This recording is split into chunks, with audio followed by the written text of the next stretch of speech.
As far back as I can remember, I always wanted to be a gangster. What is it that you really like to Each. Anyone can cook. He's the one behind these recipes. We get to really be part of people's lives. 20 minutes for 2 medium rare steaks? This is bullshit. Yes, chef. I need to hear you. Yes, chef. It's your call. Lady. Look at me. Wake up. Welcome back to Dry Storage Confessionals, the place where the real stories of restaurant and bar life finally come out of the walk-in. I've got Mathan here with me today. This is my husband. If you listened to the first episode and could get through the terrible audio, you heard a little bit about how we met and his little start in the restaurant industry. I love him. I found my love for him and myself here in this restaurant, and we now have a beautiful son. We've shared so many memories in this place, and he's got stories of his own that deserve their own shift drink apiece. Okay, so here's how this works. We're not doing polished PR answers, stuff you usually only admit in the dry storage, as we all know. So Mathan, let's start easy. How did you end up in this wild industry for those that didn't listen to the first episode? Long story short, basically, I asked you if I could ask your dad for a job if he needed people, and then at a concert or more of a little festival, we were all there, and I just asked him if I could come work, and I started a week or two after that. My first day was St. Patrick's Day, which for those of you that don't know, it's the most chaotic day out of the year for the pub. It's wild, endlessly wild. A lot of fun though. But so crazy first day, and then I fell in love. And that's how I started. How many years ago was that? About 9 years ago now. More than that. It was about 8 or 9 years ago. Something like that. 8 or 9, for sure. And then you've had a brief intermission in between some jobs at the pub. You were here originally, and then your last restaurant job in the industry was also at the pub. But you've done quite a few things in between. Do you want to touch on your journey in between there a little bit? So after I left the pub the first time, I went and took just a little pizza chef cooking job at a place called Shakey's, which was soon going to become Piazza, which did Roman pizza, and they're all closed now. But I managed the Piazza Roman pizza place for about a year or so. And you were only like 17 then. I think that was my first. You were a little bit older. That was my first management job, and I was maybe 19. I think 19 when they promoted me. But learned a little bit there, and then quit working there, did some odds and ends for a little while in between that, and then I got a job at Acre, which was one of my favorite places to work just because of how many experienced people there are there. You learn a lot. It's a good crew. And then I came back to the pub, and I forgot, I worked at Baumhauer's for like 6 months. I think what an awesome opportunity to be able to work under Chef Bancroft as well. That's super cool. Yeah, David's a good guy. Well, we already kind of know this, but if you weren't doing this, you're doing contracting. But in general, if you weren't doing restaurant industry, what would you be doing? If you could just take a pick out of anything you think. I don't really know. If I could just have my way, I'd probably just be like a private chef for some celebrity. I feel like that would be probably the easiest and most just laid back, relaxed. You have all the control over the menu and just not the normal stress of the restaurant industry, while also getting to cook and explore your passion. That sounds like the life, for sure. Well, while you've been in the restaurant industry, what was the funniest or wildest thing you've ever seen happen? I don't know, man. You see people dancing on the bar and acting crazy, punching out windows, doing illicit substances in the mop closet, passed out people in the bathroom. There's all kinds of crazy stuff. But, when it gets that late at night and everybody's been drinking, there's no telling what's going to happen. So there was usually something crazy happening just about every day. And it became so much of the norm, and we got so used to it that it's hard to pinpoint one time that a crazy thing or a wild thing happened and be like, oh, this one time on this one shift on this one day. It was like, no, I feel like I remember it in eras, if you will. Eras are just times that it was just real a consistent wild problem. Yeah, that's so true. It's almost like a trick question. The question would be like, what's a day that nothing happened? No, that's the wildest thing right there. What? A day that nothing happened is the wildest thing you've ever seen. Yeah, tell me a time that something's not broken.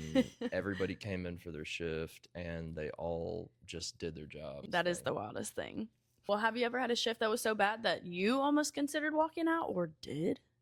Me personally, I've never had just one shift that made me feel like walking out, and I really was never the type that was like, I'm walking out, I'm getting out of here. You're always cool-headed in that manner. Every now and then I act a little crazy, but back in the day I did. But I definitely never really thought about quitting much. And that's on being dependable on the job. I loved it. I loved being here, so I didn't want to go anywhere. But there definitely were times where certain people or certain things are happening that you don't like, and that can make you feel like walking out or just having doubts about your job and whatnot. What's the weirdest request you've ever gotten from a guest? It's not really weird, I guess, but I don't know. I never really had any weird requests, I feel like. To pivot into something else, my least favorite thing that guests would request is steak sauce on their steak. That's the worst thing. Ask me as more of a cook mindset. I'm Right. like, There was nothing that anybody, like a server, ever asked you to do specifically for a plate that you were just kind of like, yeah, fuck out of here. That's ridiculous. Oh, I was thinking on the server Directly from- bartender side. Well, when but, you were a bartender, but indirectly, like if I was cooking, still applies for sure. There were some people that would come in and ask for specifically 2 4-ounce cups, 2 4-ounce ramekins full of horseradish to go with their steak, and that was psychotic. what about the couple that would come in and they would order the same plate every single time? Both of them would get it. You talking about the 2 with the kid? No, the older couple. Oh, yes. And then there was Miss Bunny, too, who would come in and order things 100% off the menu that we were just supposed to know how to make. Like, I'm feeling something Mediterranean today. And she wanted asparagus chopped up, quartered, so like 1.5 inch pieces, cherry tomatoes specifically cut in half, goat cheese, I think, which is not Mediterranean. Yeah, no, it's just, yeah. I feel like on your end too, I remember. And shrimp. Came with shrimp. Asking. And then olives. Sorry. No, you're good. I just It's all coming remembered- back to you yeah, now. It's all coming back. If she walked in today, just the request of cutting up burgers, and not just for a kid or something, like it would be typed in the server notes, like requesting for you to cut my steak up for me and cube it. It's Grown like, ass men. no, not doing it. But the couple that had the same, it was, do you remember what that order was? Fish, no seasoning. I don't. There were a couple like that. They kind of blurred together. Like they very specific on the meat and three. Mm-hmm. Yes. But And they would there come were- in at night though. I see. I don't remember that. And they would couple. always get me in the booths, and it would be like fish, no seasoning, only salt and pepper. Oh, the salmon people. Not the No, salmon people. What was the Yes. salmon people's order? It Please was- tell me you remember. They wanted an 8-ounce salmon, which normally comes seasoned and with a like a kind of sauce on top with pickled tomatoes and onions. And they wanted no sauce. They wanted no seasoning. They wanted butter to be used instead of, which they had no idea. It was just margarine. We were putting fake butter on the grill for 'em. Right. They just went crazy for, I guess. But I can't remember their sides, but it was Salad. and like maybe asparagus. Salad, blue cheese dressing, broccoli, I think. And there was some weird requests with the salad as well, but those stick out in my mind. Yeah, but they send it back every time. It didn't matter how well you cooked them, and up until a point, like they got out into, all right, we're not going to send it back anymore. We're just going to be incredibly annoying. And they brought their whole own water time. bottles Brought their own with the water koozies bottles. on it. Yep. Yeah. Didn't tip Yeah, no tip. ever. And that drives me crazy. I mean, How are you going to ask? bringing in your own drinks drives me crazy. Bringing in your own silverware drives me crazy. Just go cook your own damn salmon. Yeah. What's I something mean, that drives you crazy? Maybe the number one thing, the top. seeing employee meals when we're Ooh. rushed, when we're in the weeds and we see employee meals. That's a good one. That's going to light your ass on fire. 100%. You put them at the back of the line every time. What's one part of the industry the outsiders would never believe in unless they worked it? I think people tend to see like restaurant industry work as like easy and just not as difficult as it actually is. And it's just not true. I mean, one of the lowest paid industries out there. I don't know that for a fact, but definitely Feels like it for the work that's being feels done. like it for sure. Until you get to a certain point, but even then, I feel like the money doesn't equate the work. I wish it could. It's just hard. The profit margins in a restaurant, for food at least, alcohol is a lot different. But for food, I mean, it's hard to make money on food. It's so expensive, and you're nickel and diming any profit that you get off of it. So it can be difficult. For sure. How do you think people like either romanticize the restaurant industry and underestimate it? The romanticized part would come probably more on the bar side. And now here lately, like with the Bear and other things coming out, the kitchen side kind of gets romanticized too. Yeah. It's just like this gritty, land of, no laws and this, that, and the third. But on the bar side, it's like just like a show, like a TV show. And what was the other part of the question? How do they underestimate it? Kind of touched on that a bit. Well, a little bit of what I said. Basically, it's just a lot more difficult to actually do the work and be in here every single day. The demanding hours, the just dealing with people all the time, and even the cooking. I mean, it takes a lot of skill. It takes a lot of practice. It's not something that everybody can just pick up and do just like that. Like some feel like may think they can. I mean, I've been watching just for years and years, and I still don't know how. Just watching you all on the line and being able to remember orders that are just getting called out to you left and right. I mean, that still amazes me to this day. It's not, you can turn around and glance at the ticket, but that's not like when you're on the line, your back is turned completely. I mean, if you're on fry and everything, you don't know where they're reading the tickets from. You can't just turn around and glance and know exactly where you are. So that's always just blown me away at calling it out and remembering every temp, every, all that stuff. It's hard. I mean, it gets busy. It's tough, but you have, your grill that you're going to put things on like, oh, it's about to be done. I'm going to go ahead and set it off to this low burning side so it's not going to cook up anymore, but it's getting ready to plate. And I mean, that's why communication is probably the most important thing when you're cooking on the line, because you're not going to have time to check every single ticket and turn your back every single time because you've got food to drop. And so you've got a good, somebody who's communicating and really leading the charge, so to say. It's helped a lot. One really kind of driving the bus, and everybody else is just cooking. Yeah, I just think that's such an impressive skill, and I just wish that there was so much more knowledge to that and just a bigger light, a bigger light to be shining onto that. I don't know what the tense is, but that's one of the goals I feel like here is I feel like every single person should hold a position in the restaurant at least one point in their life to understand why you go in and there's a wait. Well, for many factors, they might not have enough room on the damn grill to throw on, Might not 37 have burgers or plates washed. They might not have tables of it. I mean, like literally there might be butts in every single seat. There might be a million and one reasons why there could be a wait. And it is frustrating because you want to eat, but I do agree. I think it's good, or it would be good if people kind of understood how it works more, because then there would be a lot less frustration at the door. Yeah. How do you keep yourself sane during all of it?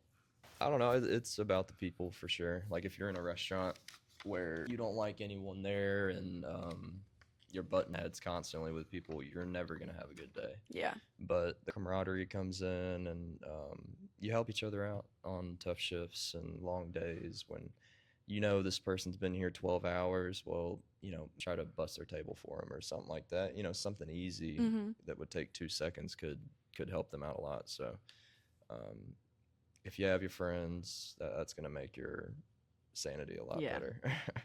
Definitely. When your sanity is on its last string, what's your go-to end of shift drink?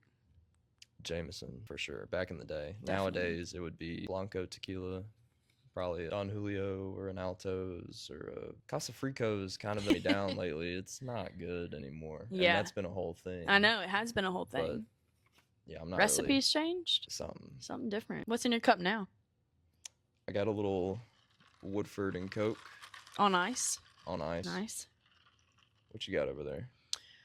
I've got a little Altos, neat, with a Sprite separately, please. Fully iced, full big Sprite, crispy Sprite, Gotta be electric Sprite, tasing and me. a neat Altos. What's your one food or drink that you could erase from existence any day? Popular food or drink? Never want to see it on a menu again. Never want to see it behind the bar. I'm not gonna lie, this is gonna be a hot take, but I don't want to see mac and cheese on any kind of fucking menu ever. Agree. I hate mac and cheese. I hate making it. We don't I eat it that will much at home eat it. either. Sometimes, like Thanksgiving, if I see some mac and cheese out there, I'm gonna throw a scoop on my plate. But I don't want to see it on a menu. Like, it doesn't take any skill. Mhm. It's just a cheesy gut buster, and I hate it. But on the flip side, I feel like I've rarely had just a good mac and cheese out. Yeah, I mean, It's you never go out good. to a restaurant. It's never why are you good. gonna order a bowl of mac and cheese? Or just as a side, though, mostly like a Southern comfort. It's just never good. Yeah. Mushy. I don't know. Every now and then you'll try mac and cheese, and you're like, okay, that's good. But then you take 3 bites, and you're like, okay, that's enough. I've had enough. Yeah. Yeah. Most underrated cocktail or menu item. I feel like you can do a lot with skirt steak and like flank steak. Ooh. Very underrated Yeah. cuts of meat, because if you do them right, you tenderize them, you let them marinate, you let them muscle fibers break down. It is some of the most tender and juicy and delicious Mhm. steak in the world. That's so But true. nobody ever puts it on the menu. I mean, it's difficult to cook, because there's a fine line between overcooking it and undercooking it. Yeah. But man, it's good stuff. if you Gotta do have it the right people that can execute it. for sure. Won't mess it up. Without naming names, what's the craziest coworker drama you've ever seen play out? There was a coworker that we both had that never mind. I don't know. Wait. I think we might have touched up on that in the first episode. I'll say it again, because it is probably the craziest thing. There was a coworker that we both worked with, and he was always up to something, and we were close with this dude. And he decided one night just to crash out and go crazy, and ended up throwing a fruit tray at one of the bartenders and got himself banned. I mean, he made a whole scene and crashed out like fully. Was he still working here at the time? I can't remember. I want to say he came back in, and he acted upon that as a guest. Okay, but yeah, it was like only weeks after he left or Mhm. something. It was crazy. Got banned, the whole 9 yards. Yeah, that takes the cake. Yeah, I'm trying to think of some other. I'm gonna have to make Jasmine speak on that email that she wrote. Ooh, yeah, we get messy though. I know. Can't be doing all that. What's the biggest unspoken rule of working in a bar or restaurant? I want to say something like just look out for each other, but I know that's not really the reality in most cases. A lot of people are just there for the money. Mm-hmm. I mean, that is why you get any job, obviously, but still, some more so than others would sit there and throw you under the bus, and just to get ahead or get a better section or this, that, and the third. Yeah. It can be little things, but I know that doesn't really answer your question. It's just where it ended up, but that's all okay. I got. Have you ever been caught talking trash about a customer or coworker? No, definitely not a customer, and I can't really think of a time that. I mean, if I was upset with a coworker, I'd pretty much just go hash it out. I don't think I ever got caught. 10 toes down. I'm gonna stand on it. Not to say that I've never talked about a coworker behind their back. I've done that. Everybody's You done just that. said he didn't get caught. Yeah. What's your favorite thing about working in the industry? I like the fast pace of everything. That's what I fell in love with the most, was just the learning how to be quick and execute efficiently. Mm-hmm. was really cool, because it's a high when you're back there on the line, Yeah. or you're making drinks, and you don't even have to like think of your actions. Your hands just kind of feel like they're moving. You're going so quick, and you're selling this food, Yep. or you're clearing out the well, or this, that. Good feeling. And then you get everybody taken care of at the bar. You clear all the checks off, and you just kind of take a look around. You're like, yeah, we did that shit. Like, I feel good. What's your most dry storage confessional moment? The one that you tell your coworkers in the dry storage and never to a customer's face. You can say like just any server coming in to complain about their table. They're obviously going to tell the serving staff that, and the dry storage just boning and just getting through the shift and venting. But What are you going in there to say? fuck this shit. I'm ready to go home. Like if I go in and say anything, I guess that would been here for 12 hours. I'm ready to go home. This motherfucker asking me for steak sauce. Sit on the oil boxes and yeah. At the end of the shift, that was always a good move to go into the dry storage and pull out the fry oil and take a seat, lean back on the racks, be compose about yourself. 10 deep in that motherfucker. Yeah, on busy days, it'd be 10 deep in the server alley. Well, if the walk-in freezer could talk, what secrets would it spill? What would it expose you of? Me personally, Maybe just in general. definitely crushed a beer or two by myself in the cooler, which I did not create that move. I adopted that move. Crushed a few beers, hid a time or two. But walls could talk in there for sure. Yeah. They could say a lot about some other folks. We need to keep that shit on mute. hmm What's some advice that you give to someone that was starting their first shift tomorrow? A little Mathan. If Mathan was starting his first day tomorrow, what would you tell him? Keep your head down. Don't get too cocky. Just when you think you know a lot, there's some other dude that knows 100 times more than you. So definitely stay humble. And I Yeah. feel like I got a little cocky in the beginning once I started to get like my feet landed in the restaurant industry. I felt like I knew a lot, and I really didn't. Well, it's hard balance. Like, I mean, it's a good thing to feel confident, and it's a good thing to be proud of Definitely. your steps and your strides and stuff. But, Definitely, you got to toe that line for sure. well, that wraps up On the Fly, and we're going to move into a little shift note rapid fire, super quick answers, not a whole lot of discourse. I want to hear immediately what comes to your head when I say Sunday brunch shift.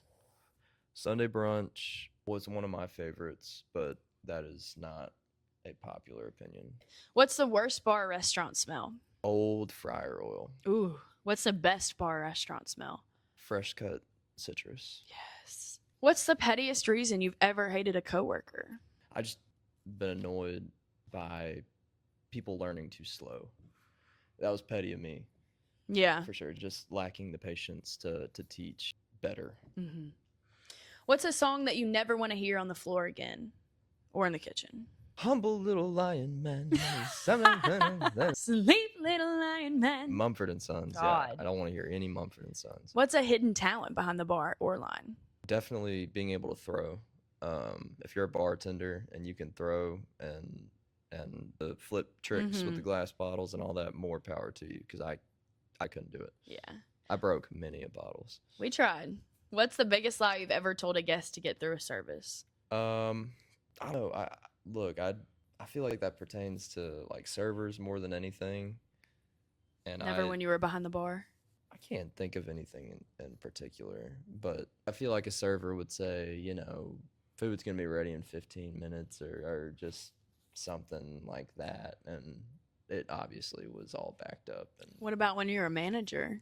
Did you ever get a complaint and had to go do a table touch and you just told a little white lie? Good.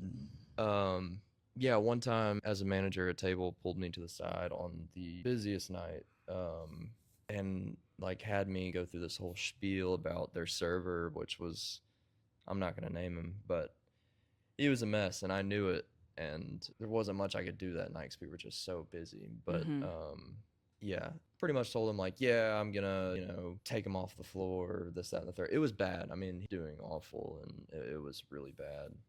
And I couldn't, like, we still needed the server, and that would have never flown with the big boss. So I just had to, get out of my ass and be like, yeah, I'm gonna make changes here. And the damn There were thing. no changes to be made. I couldn't.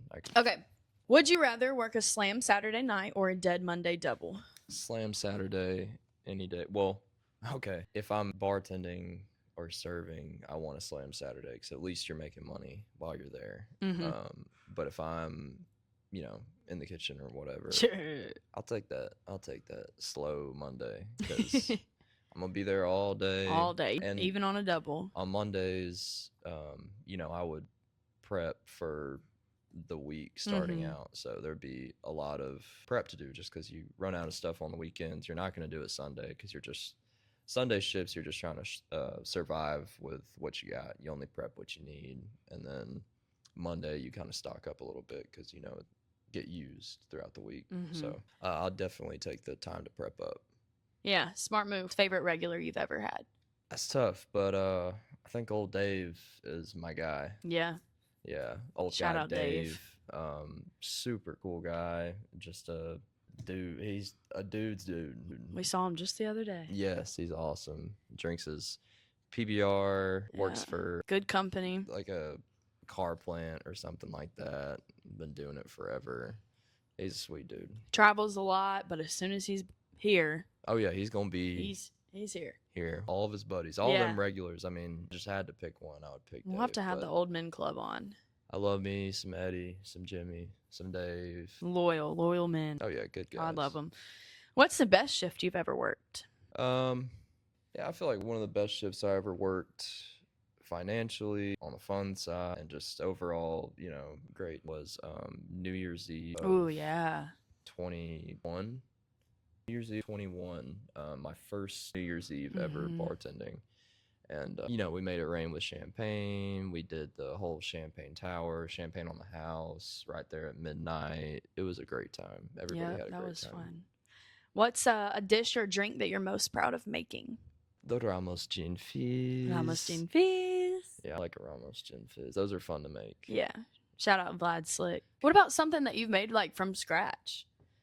Maybe more so food wise, I guess. There was this one dish I made with salmon, palm puree, reduction, asparagus, some cherry tomatoes that were just kissed in the pan. It was really good. But I never ended up doing anything with it. I have a picture of it. Yeah. But that's all I got. It was really fun to make though. Favorite hack for behind the line? Go-to hack. Good speaker.